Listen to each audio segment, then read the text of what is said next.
What's going on, guys? Today I'm back with another H.A.T format replay review for you guys. If you're interested in sending in your H.A.T format replays, you can go down to the video description and find all the information on how to go about sending those in.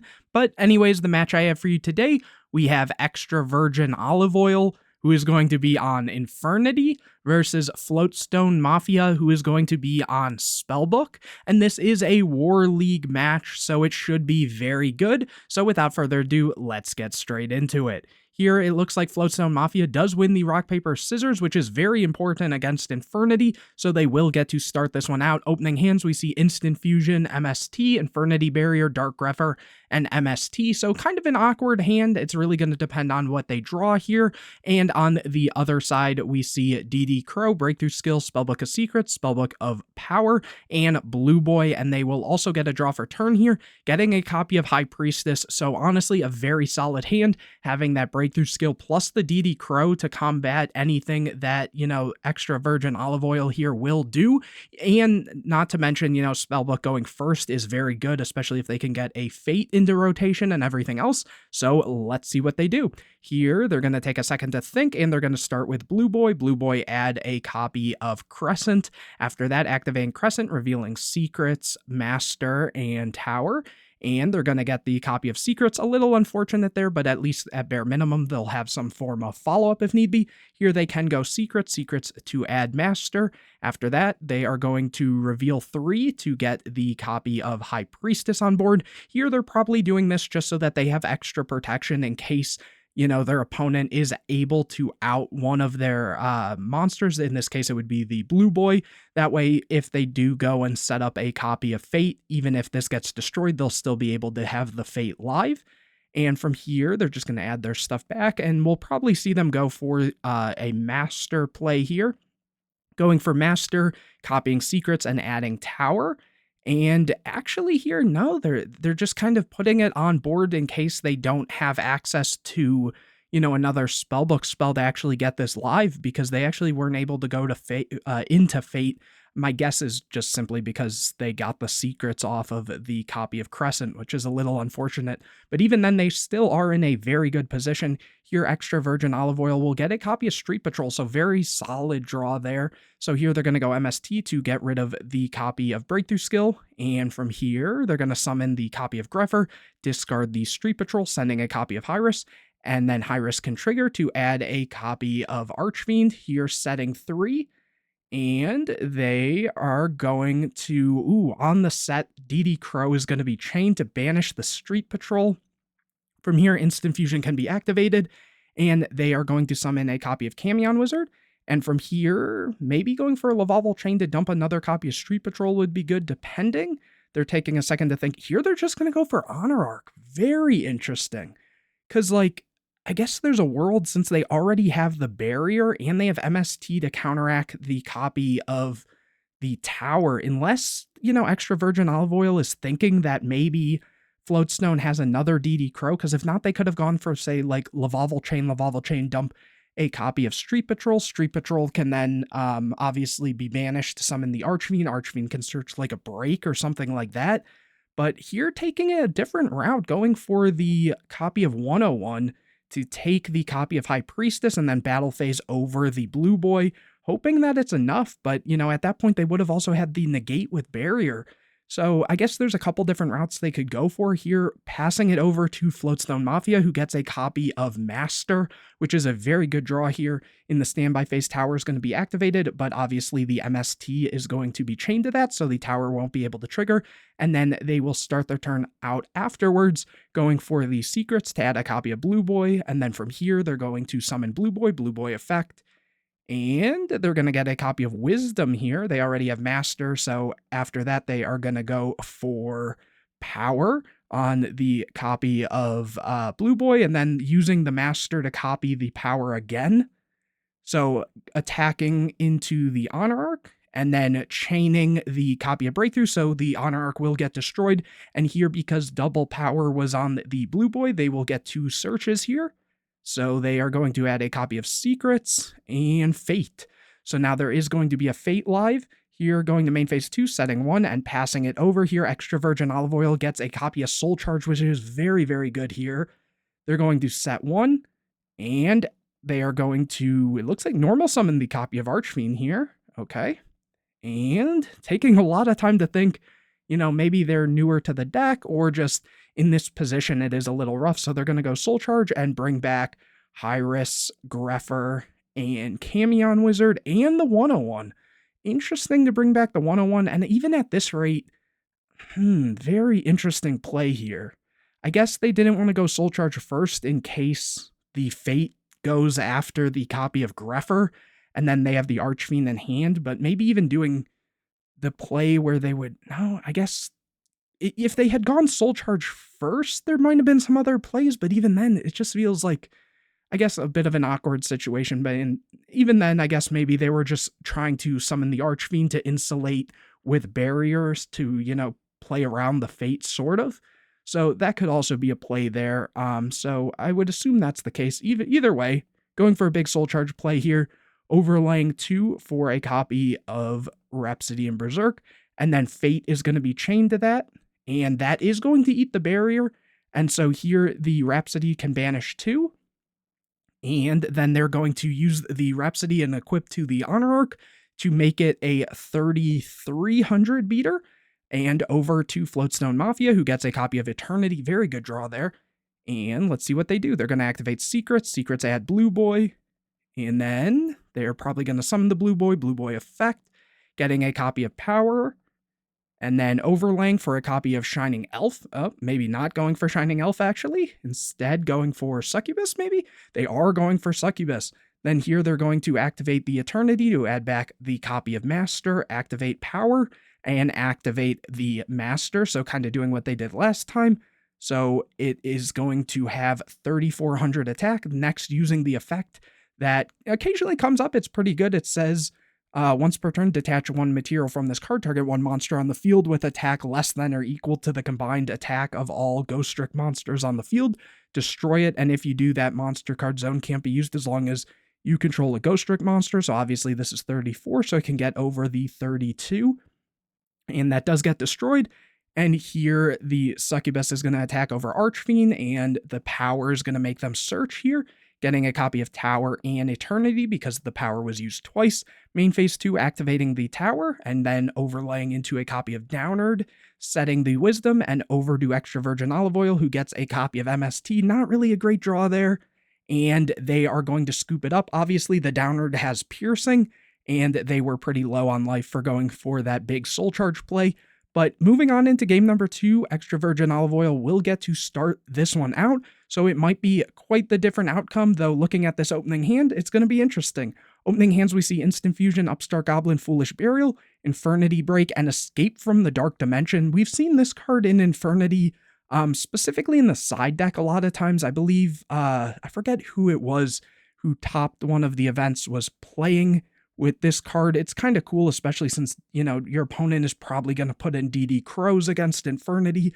So this is a way just to get your Archfiends back when banished, or if you banish them off your breaks and stuff like that. So really, really cool to see that. And on the other side, we see Temperance, Power, Crescent, High Priestess, and Life. So in a little bit of an awkward hand here, but still not even the worst. And anyways, Extra Virgin Olive Oil will get to draw for turn here, getting a copy of Fiendish Chain. It will be very interesting to see how they play this out. Probably going to go for that Upstart first, which they are, getting a copy of Street Patrol. From here, you'd probably assume either the Instant Fusion or Foolish Burial, depending. They are going to go for Instant Fusion, which means more than likely they are going to then summon that copy of Street Patrol, going for Lavalval Chain, using the effect detaching the Street Patrol, and then sending a copy of Hyris. From here, Hyris can add a copy of Archfiend, and then they are going to set 4, ask if it's good, and then from here, using the Street Patrol to special summon the copy of Archfiend. Archfiend, oh, they're taking a second to think. Going to add another copy of Archfiend. They're going to use the Foolish, obviously, to send another Street Patrol and do it again. And it's kind of interesting because I guess that was the right play.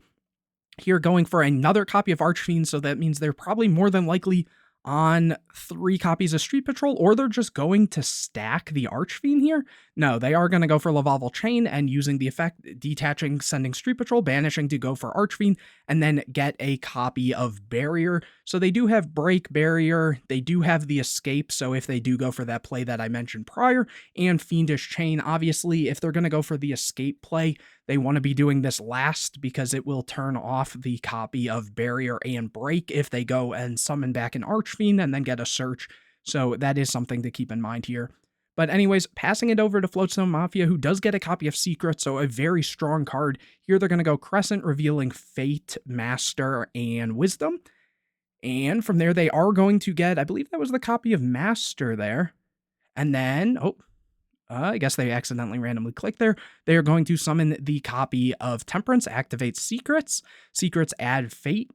And from here, let's see what they do. Are they going to go for the Temperance right away? They're going to go for the Master, revealing Fate to copy Secrets and add another copy of Wisdom. Or I guess add the copy of Wisdom. They didn't get it earlier. And then here they're activating Fate to banish 3. And the Break is going to be chained to that, banishing the Archfiend. And they are going to attempt to pop the copy of Temperance here.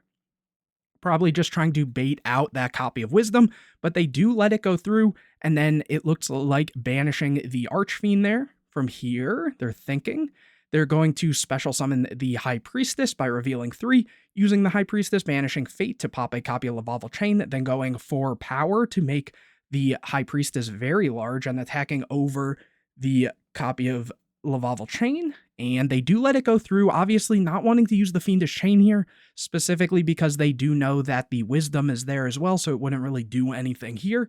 And here a copy of Eternity is going to be able to be added off of the power, activating the Eternity to add back the Fate that's banished, setting it, and going to end phase. Here, Escape from the Dark Dimension is activated to summon back the Archfiend. Archfiend can then trigger because obviously Extra Virgin Olive Oil has no cards in hand. Here, adding the copy of Launcher. And from there, drawing into a copy of Summoner Monk. Okay, going main phase 1 and setting 1. And after that, Summoner Monk is going to be summoned here, which it kind of puts them in an awkward situation because they could have gone for Fate to bounce, say, a card in hand or something. But obviously, you know, Extra Virgin Olive Oil does have the Barrier still here, as well as they'd be able to make a rank 4. So it's kind of just a weird situation for them to be in. They are in a very commanding position here. Activating the Launcher, sending it to bring out Archfiend, and Archfiend is going to trigger to add a copy of Break.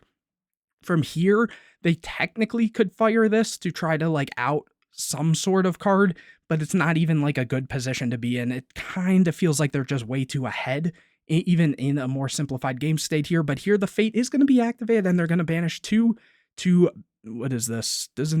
I believe 2 is flip face down. Change 1 monster on the field to face down. Okay, so they're using that to flip the Archfiend face down.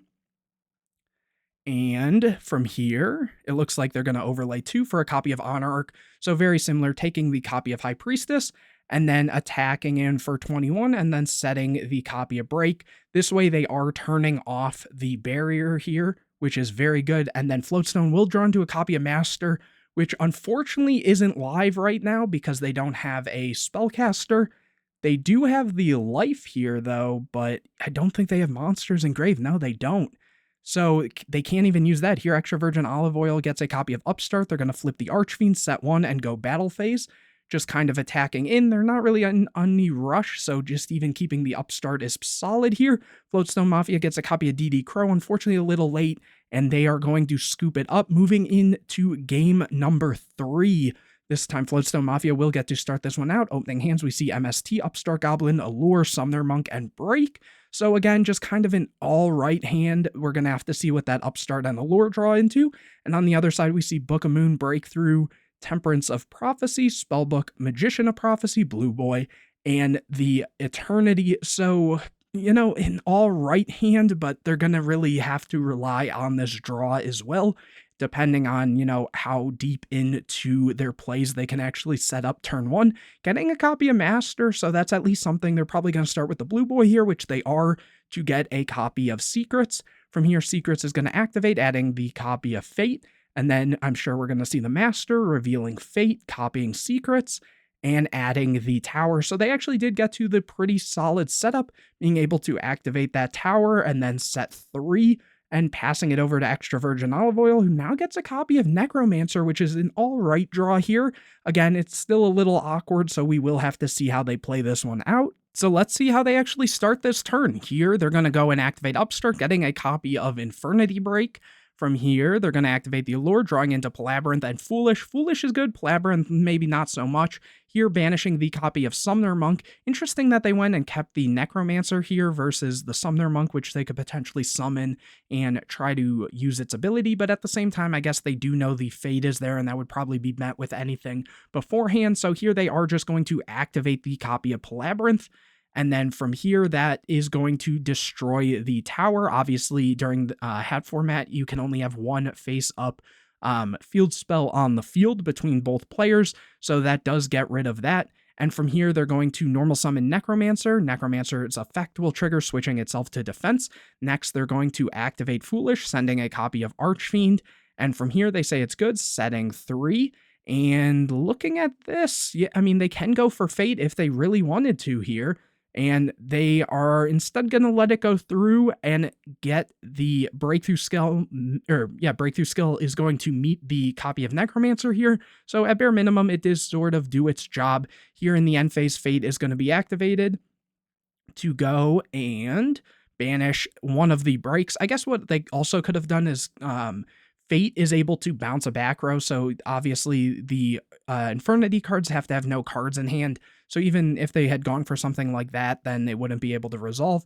But anyways, here they are going to pass it over to Floatstone, who gets a copy of Crescent, which unfortunately here they aren't able to activate given they have Spellbook Spells Engraved, but they can go for Eternity to add Master, and here we're probably just going to see them, yep, they are going to summon the copy of Temperance effect, or maybe not. They're going to, they are going for the effect, summoning the copy of High Priestess. From here, it looks like right away, Break is going to be able to be activated to pop the Priestess, and they banished the Archfiend there. And from here, they're going to take a second to think. They do still have the Master, so they are going to go Master, revealing Crescent, copying Eternity to add back. Let's see, is the copy of Secrets, okay. Activating Secrets and getting a copy of Tower. So just trying to get the resource loop going, but here MST is going to be activated to the activation of the Tower, and then over to Extra Virgin Olive Oil, who gets a copy of Escape from the Dark Dimension, which is very good here, given, you know, they had banished the Archfiend here. So here they're going to go and set that and then pass it over. Ooh, that is a very strong draw there. Floatstone gets a copy of Kaiku, and they're going to go Book of Moon on their Blue Boy, so then they can flip it up and get the ability to search a Spellbook spell, getting that copy of Secrets. From here, activating Secrets and adding another copy of Blue Boy, which they can then normal summon, use the effect, and get a copy of Master. And from here, they're going to go Master, revealing the Crescent to copy a copy of Eternity to get back the banished Tower, which they can activate, which is going to out the Palabyrinth, overlaying for that Succubus again, which they're going to use the ability and pop the Necromancer here. And now one of the zones can't be used, going to battle phase and attacking directly. And then main phase 2 going for the Downward. So very similar to the last time we saw this whole interaction. And here it looks like Extra Virgin Olive Oil is going to get a Upstart. And let's see, they're not really in the greatest position, though at the same time they could set this, go for Escape, and get into the Archfiend, and, you know, potentially get another Archfiend if, yeah, they definitely have more Archfiends, so they could get another Archfiend and go for some rank 4s and different plays depending. So here they are going to use Escape. Oh, but they can do that too because the Summoner Monk was banished off the Allure. So now they can bring back the Summoner Monk, use the ability, go for Archfiend. Archfiend can go and search, what, like Launcher here maybe? And let's see. They're just talking about the zone lock of the Succubus, which obviously it's no longer on the field, so they aren't zone locked at all. Taking a second to think, they are going for the Launcher, as I mentioned. Then here they're going to go Lavalval Chain, detach the copy of Archfiend, Archfiend send Lavalval Chain, send Archfiend, activate Launcher to bring back the Necromancer and Archfiend. Here, Archfiend's going to trigger to add a copy of Break. And just like that, you kind of see how explosive Infernity is, being able to kind of get back in the game here. Necromancer can use its effect, bring back in Archfiend. Archfiend is going to trigger to add another copy of Necromancer here, overlaying for a copy of Lavalval Chain, detach Archfiend, and send a copy of Street Patrol banish to summon the Necromancer. Necromancer can be activated to summon back the Archfiend, and then Archfiend can add a copy of Barrier. From here, they're going to overlay the two Necromancers and do Levier detach to bring back a Street Patrol. And at this point, they can just go for what, like 101? Which they are going to go for, and take the Downward here and push in for a lot of damage here. I don't believe that's game, but it is quite a lot. And unfortunately, though, they kind of turned off their own copy of Barrier, but they do still have the copy of Break, and that should be enough in this situation, unless like maybe a Dark Hole kind of clears a little, but even then it would be really hard to get back in the game from this situation. And getting a copy of Rivalry is actually really interesting, but it's not going to really be able to help with the Break here.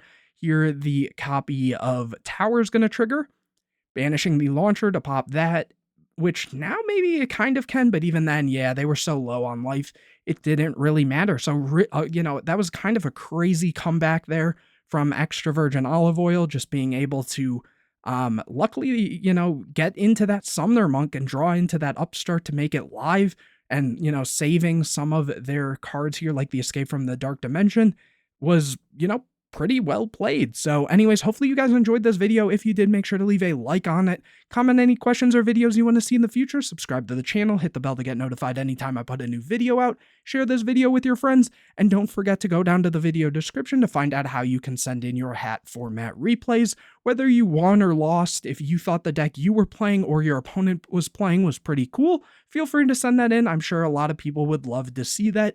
But anyways, guys, I will see you in the next video.